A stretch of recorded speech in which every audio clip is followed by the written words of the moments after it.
When gCADPlus runs under crossover, it creates a bottle. I've got one here that I call test.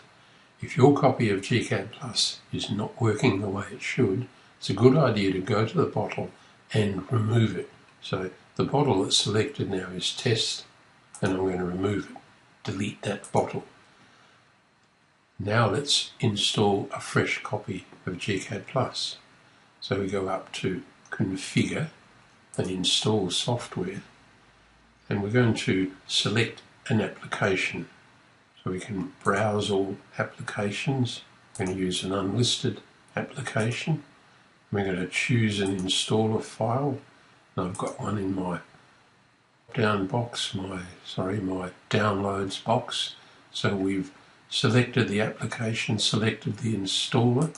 Now we're going to select a bottle, and I'll just type in here gCADPlus.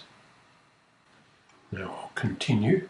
I'm going to use a Windows 7 bottle, but you could use any of these. Windows 7 is the default, and we've done that. We now are waiting. I'll just use that installer again. Now we can install and finish. And away it goes. So it's creating the bottle. I could probably have skipped that, select the installer first and wait till this stage. And I'm going to wait just a little bit here because I'm going to install it. So I agree and follow the prompts and install.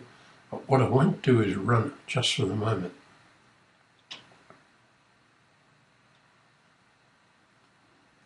So I won't launch it. I'll finish. What I'm waiting for is for this process over here on the left to finish. Now we're done.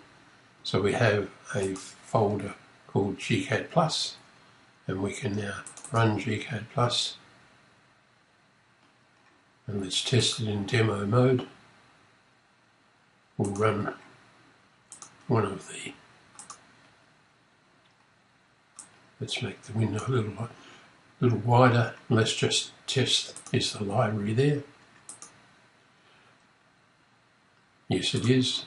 And can we format, say, text styles, and change a text style, and all the special styles are here. So we've removed an old copy and installed a fresh new one. gCADPlus appears now to be running well.